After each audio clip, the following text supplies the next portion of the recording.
건강수명 100세를 향하여 슬기로운 건강관리법을 전해드립니다. 안녕하세요. 저는 오계윤입니다. 자, 우리 몸의 신체 부위 가운데 가장 큰 관절 중 하나이지만 제일 불안정한 신체 부위 어딘지 아시겠습니까? 네, 바로 무릎이라고 하는데요. 누군가는 무릎을 강의 홍수를 막아주는 뚝에 비유하기도 합니다. 뚝이 무너지면 강이 범람해서 홍수가 일어나는 것처럼 무릎 건강이 나빠질 경우 우리 삶이 크게 나빠지기 때문이죠. 자, 그만큼 무릎 건강, 특히 관절 건강 미리미리 잘 챙기고 또 신경 써서 건강 관리를 잘 해주셔야 될 텐데요. 자, 그래서 오늘 주제, 아는 것이 약이다. 무릎 통증과 원인과 치료법 이런 주제로 여러분들의 무릎 건강 챙겨보겠습니다.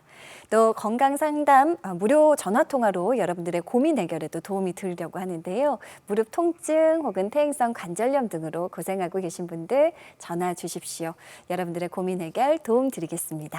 자세한 시청자 참여 방법 안내합니다.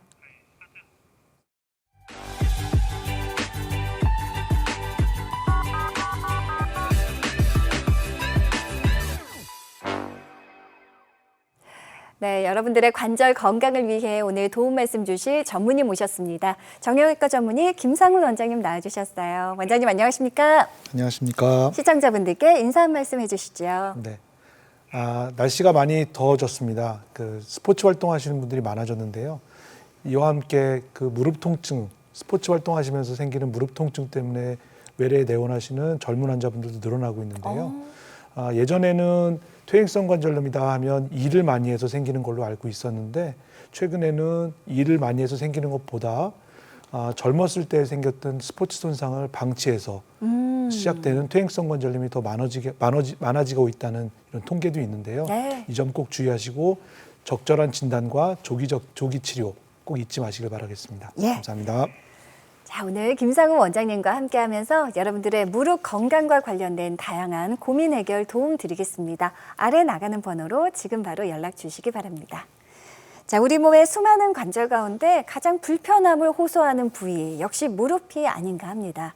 원장님, 무릎에 문제가 생겼을 때, 아플 때 어떤 증상들이 나타납니까? 네, 저희가 외래에서 흔히 볼 수 있는 무릎 증상을 3가지 정도로 정리를 하면 움직일 때 통증을 느끼시는 것과 또 하나 무릎이 붓는 것, 그리고 무릎을 움직였을 때 마찰음이나 또는 소리가 들립니다. 이런 증상으로 정리를 할 수가 있는데요. 네. 무릎 구조는 허벅지 뼈와 종아리 뼈가 연골과 인대 그리고 관절 주머니로 이루어져 있는 이런 복잡한 구조로 되어 있기 때문에 네네. 계속 반복되는 움직임 속에서 자극이 반복되면 여기서 그 자극이 임계치를 넘어가면 연골 손상이나 또 관절 손상 이런 것들이 생길 수 있는데 이런 손상들이 반복되면서 염증을 유발하게 되고 이 염증으로 인해서 관절을 싸고 있는 연골들의 물리적 성질이 떨어지면서 연골 네. 파괴가 생기게 되고 이로 인해서 결국 정상적인 보행이 불가능할 정도로 와. 악순환이 된다는 것. 이것 때문에 증상이 생기게 되는 거죠. 네네. 자, 퇴행성 관절염 하면 이전에는 이제 고령의 어르신들만 겪는 걸로 알고 있었는데요. 앞서 원장님께서도 말씀해 주셨듯이 스포츠 손상으로 인해서 젊은 나이에도 발생하는 경우가 굉장히 많다고 알고 있습니다. 자, 단계별로 진행이 될 것 같아요. 어느 날 갑자기 나타나는 건 아닐 텐데요. 네. 지금 그림에서 보시는 것처럼 저희가 퇴행성 골관절염을 임의로 쉽게 설명하기 위해서 3단계로 나누는데요. 네네. 초기 단계, 중간 단계, 그리고 퇴행성 관절염 말기 단계 이렇게 나눌 수 있습니다. 그래서 초기 단계에서는 아까 말씀드린 이런 증상들이 한번 생겼다가 쉬면 없어지고 이런 것들이 대부분 이제 스스로 없어지는 경우가 많은데 네네. 이런 무릎에 붓는 증상이나 아니면 무릎의 통증 이런 것들이 한번 생겼을 때 계속 지속되거나 아니면 자꾸 반복되거나 이런 경우에는 우리가 퇴행성 관절염 중간 단계까지 왔구나 이렇게 생각을 해야 되고요. 이때는 임상적으로 굉장히 중요한 게 이때의 적절한 진단과 치료를 통해서 손상된 연골을 해결을 해주면 여기서 진행되는 것이 멈추는데 이때 적절한 진단과 치료가 없었을 때에는 결국은 퇴행성 관절염 말기까지 진행되면서 아이고야. 정상적인 보행이 불가능할 정도로 진행되기 때문에 중간 단계에서 꼭 조기 진단과 조기 치료 이것이 중요하다고 할 수 있겠습니다. 네. 초기, 중간 단계, 퇴행성 관절염 말기. 말씀하신 대로 기왕에 조금 앞단계에서 발견하고 적절한 치료를 받으면 좋을 텐데요. 이게 단계적으로 치료 방법 원장님 달라지겠죠? 네. 그림에서 보시는 거는 저희가 편의상 무릎의 퇴행성 관절염 단계별로 어떻게 치료하는지를 간단하게 표시한 건데요. 관절염 초기 환자에서는 대부분 아까 말씀드린 대로 좀 쉬거나 아니면 며칠 정도 약을 복용하거나 물리치료를 하거나 충격파 치료 이런 보존적인 치료를 통해서 증상이 좋아지는 경우가 대부분입니다. 그런데 이런 증상들이 계속 반복되거나 아니면 한 번 생겼을 때 계속 지속되거나 이런 경우에는 비수술적인 치료를 고려를 하게 되는데 이런 비수술적인 치료의 대표적인 건 주사치료 이런 것들을 고려를 할 수가 있겠고요. 이 주사치료로 증상이 좋아지지 않는 분들에 한해서는 줄기세포 주사치료나 또는 줄기세포 이식술 같은 수술적인 단계와 비수술적인 단계의 중간 단계의 치료를 고려를 할 수 있겠고요. 더 진행된 퇴행성 관절염에서 정상적인 보행이 불가능하다 이렇게 판단이 되면 이때는 수술적인 치료를 고려를 해야 되는데 이때는 경골 근위부 절골술이나 원위부 대퇴골 절골술 또는 인공관절 부분 치환술, 인공관절 치환술 이런 네. 수술적인 치료를 결정하게 됩니다. 자, 다양한 비수술 치료법들이 있을 것 같습니다. 그 가운데 먼저 주사 치료에 대해서 좀 알아볼까 하는데요. 원장님, 주사 치료도 종류가 많더라고요. 네. 저희가 외래에서 흔히 사용할 수 있는 주사 치료는 지금 저희가 표에서 보는 것처럼 4가지 정도로 정리를 할 수가 있는데요. 네.